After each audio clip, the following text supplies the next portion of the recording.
नमस्कार दोस्तों। उपाय ज्योतिष श्रृंखला भाग 2।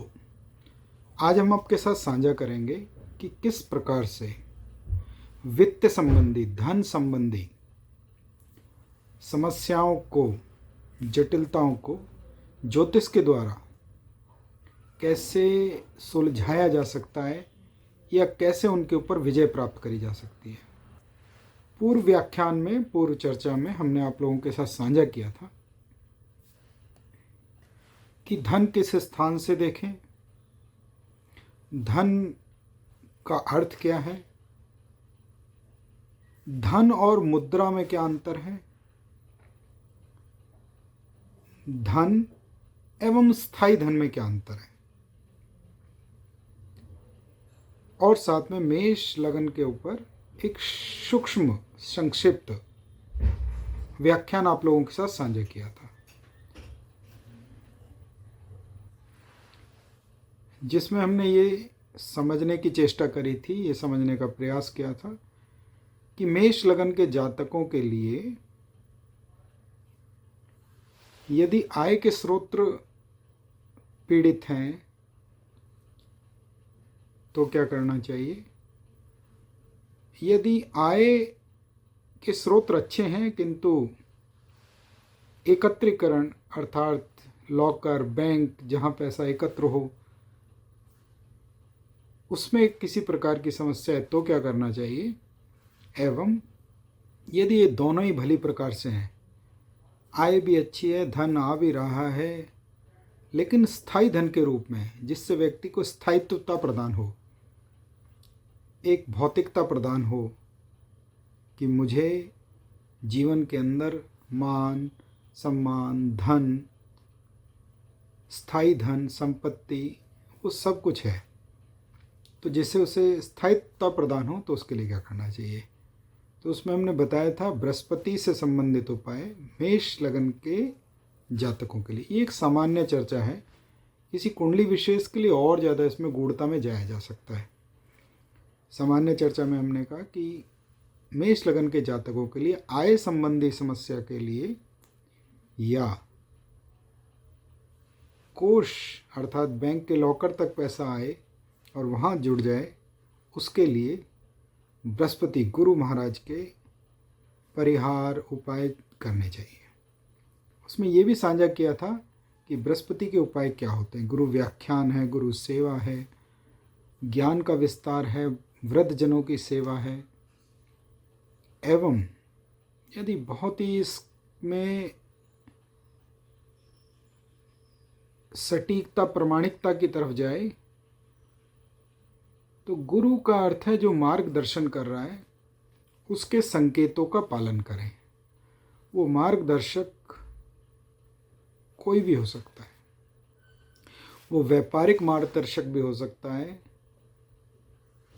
पारिवारिक मार्गदर्शक भी हो सकता है, अध्यापन के क्षेत्र का मार्गदर्शक भी हो सकता है। यदि हम उसके व्यवहार से, उसकी शिक्षा से कुछ सीखते हैं तो उसका यदि हम पालन करें तो जीवन के अंदर आय एवं आय के बाद बनने वाला वित्त, वो दोनों में प्रदान होंगे। किस प्रकार से इसको थोड़ा और प्रमाणिक या और विस्तृत करें। यदि आय में किसी प्रकार की समस्याएं हैं तो नीति मार्ग, धर्म मार्ग, नीति मार्ग, धर्म मार्ग जो ये बताता है क्या करना चाहिए या क्या नहीं करना चाहिए, उस गुरु के मार्ग का सहयोग लेना चाहिए कि ऐसे गुरुजन जो नीतियों के ऊपर बात करते हैं, न्याय के ऊपर बात करते हैं। यहाँ धर्म का अर्थ कोई जाति पंथ विशेष से नहीं है। धर्म का अर्थ है क्या करना चाहिए, क्या नहीं करना चाहिए। धर्मो रक्षति रक्षतम। यहाँ धर्म का अर्थ किसी जाति पंथ से नहीं है, अपितु धर्म का अर्थ है क्या करना चाहिए, क्या नहीं करना चाहिए। तो जो व्यक्ति जो वृद्धजन हमें बिल्कुल सटीकता से ये बताए और जिसको हम ये समझें कि वो व्यक्तित्व बहुत ही तटस्थ, निष्पक्ष अपनी राय देते हैं, उनका अनुसरण करना चाहिए। किसके लिए? आय के लिए। यदि आय संबंधी कोई समस्या हो। किंतु यदि आय ठीक है और कोष के अंदर जाके वो रुक नहीं पा रहा है, अर्थात बैंक के लॉकर में आपकी कंपनी ने, आपके कार्य ने आपको आय दी, किंतु कोष के अंदर आके वो ठहर नहीं पाया, तो यहाँ भी गुरु का पूजन करना चाहिए। लेकिन ये कौन सा गुरु है? ये वो गुरु है जो सामाजिक सामंजस्यता लेके आता है, या जो हमें उस मार्ग पे चलना सिखाता है जो लोभ से परे है, लालच से परे है।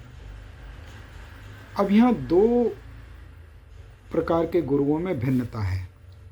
एक गुरु वो है जो तटस्थ है, निरपेक्ष है और न्याय मार्ग पे चलना सिखा रहा है। एक गुरु वो है जो विरक्ति सिखाता है कि सांसारिक बंधनों से बहुत अधिक मोह मत रखें।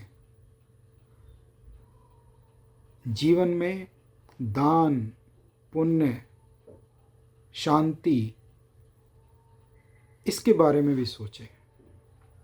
ये भी सोचें कि हमारा पुनर्जन्म भी होना है। उस गुरु का, उस मार्गदर्शक का अनुसरण करना चाहिए। दोनों गुरुओं में क्या अंतर आया?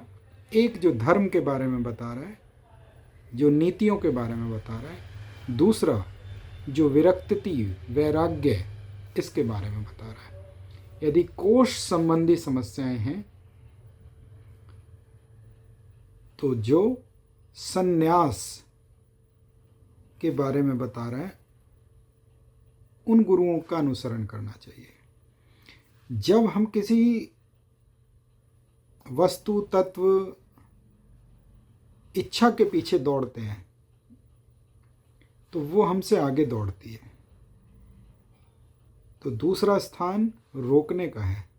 तो जितना हम उसे रोकना चाहेंगे उतना वो हमारे हाथ से निकल जाएगा, वह होगा। इसीलिए यहाँ पे उस गुरु का अनुसरण करना अति आवश्यक है जो विरक्ति, वैराग्य, संन्यास बताता है। इसके उपरांत हमने कहा कि आय भी बनी, कोष के अंदर, लॉकर के अंदर भी आई, बैंक बैलेंस के अंदर भी आई, किंतु उसका स्थायित्व किस प्रकार से होना चाहिए, वो स्थायी किस प्रकार से रहना चाहिए, वो बना कैसे रहना चाहिए, उसके लिए यदि हमारे जीवन में समस्याएं हैं तो क्या करें। यहाँ हमने कहा था, यहाँ शुक्र ग्रह का पूजन कहा था। पूजन का अर्थ कोई विशेष पूजा पाठ से ना जोड़ें सीधा सीधा, अपितु उस धारणा की, उस विचारधारा की तरफ चलने की इच्छा पूजन कहलाती है, अनुसरण कहलाती है। शुक्र क्या है? शुक्र वैभवता का कारक है। शुक्र जीवन के सौंदर्य का कारक है। और वृषभ राशि खेत खलियान और प्रमाद की राशि है, आमोद की राशि है। अर्थात यहाँ में क्या संकेत मिलता है? चूंकि शुक्र, बृहस्पति दोनों ही अपने आप में गुरु हैं, किंतु शुक्र के पास जो राशियां हैं वो वृषभ और तुला राशियां हैं। अर्थात शुक्र महाराज परिवार गृहस्थ के गुरु हैं, आमोद प्रमोद के गुरु हैं, एवं तुला राशि व्यापार की राशि है। किंतु यहाँ हमें कौन से शुक्र का पूजन करना अति आवश्यक है? उस शुक्र का पूजन अति आवश्यक है, उस भृगुनंदन का पूजन अति आवश्यक है जो वृषभ राशि के ऊपर अधिपत्य करता है। वृषभ राशि खेत खलियानों की राशि है। वृषभ राशि आमोद प्रमोद की राशि है। जब व्यक्ति प्रफुल्लित प्रसन्नचित रहेगा, अपने खेत खलियानों की तरफ अपना ध्यान आकर्षित करेगा, या जो भगवान शिव के समक्ष बैठे हुए नंदीश्वर हैं, नंदी महाराज हैं, उनके दर्शन से कुछ समझने की चेष्टा करेगा, तो व्यक्ति के पास स्थिरता और स्थायी धन का आगमन बढ़ेगा। अर्थात उसके पास संपत्ति बनेगी, उसके पास धातुएं आएंगी, वाहन आएंगे। क्यों? अब इसको कैसे समझें कि किस प्रकार से? एक विचार जो होता है वो हमारे मन के अंदर वो इच्छाएं, वो कामनाएं, वो चेष्टाएं उत्पन्न करता है कि मुझे इस प्रकार की वस्तुएं चाहिए। तो यहाँ पे विचार मन के अंदर आ रहा है कि आमोद चाहिए, प्रमोद चाहिए, एवं वाहन चाहिए, संपत्ति चाहिए, ग्राम का मुखिया भी होना चाहिए। इस कारण से मन बार बार उस तरफ आकर्षित होगा, और जब आकर्षित होगा तो व्यक्ति उन चीज़ों को एकत्रित करने की संभावना करता है। मंत्र आय संबंधी समस्याओं के लिए गुरु का मंत्र करने से लाभ प्राप्ति होती है, एवं स्थायी धन के लिए शुक्र भृगु का मंत्र करने से व्यक्ति को लाभ प्राप्त होता है। इसके उपरांत आज दूसरी राशि का खंड आप लोगों के साथ साझा करके उसकी संपूर्ण चर्चा अगले खंड में करेंगे। वृषभ लगन। वृषभ लगन के लिए यदि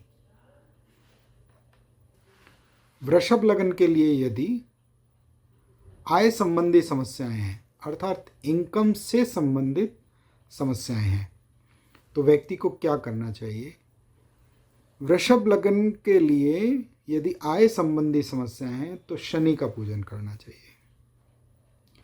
कर्म करना चाहिए, अत्यधिक श्रम करना चाहिए, और उन श्रमजीवियों का, उन श्रमिकों का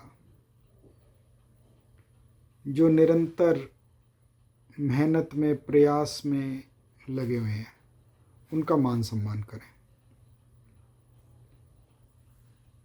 एवं यदि आय ठीक है किंतु कोष पीड़ित है, अर्थात इनकम आ रही है किंतु बैंक लॉकर के अंदर टिक नहीं पा रही है, तो क्या करना चाहिए? मंगल का पूजन करना चाहिए। मंगल एक ऊर्जा है, तीव्रता है।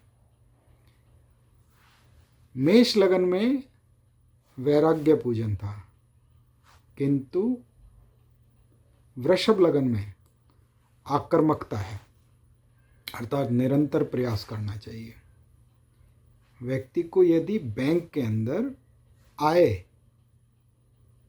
के बाद जो बैंक में स्थायित्व होना चाहिए वो नहीं हो पा रहा है, तो मेष का मंगल आक्रामकता है, अर्थात निरंतर प्रयास करना चाहिए। हनुमान जी महाराज का पूजन करना चाहिए, ऊर्जा का पूजन करना चाहिए।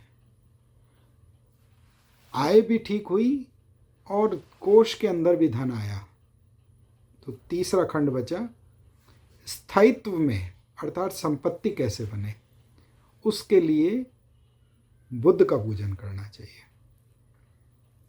कौन से बुद्ध का पूजन, या किस प्रकार के बुद्ध का पूजन, या किस बुद्ध को व्यक्ति अनुसरण करे?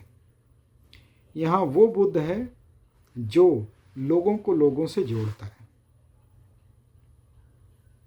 संचार,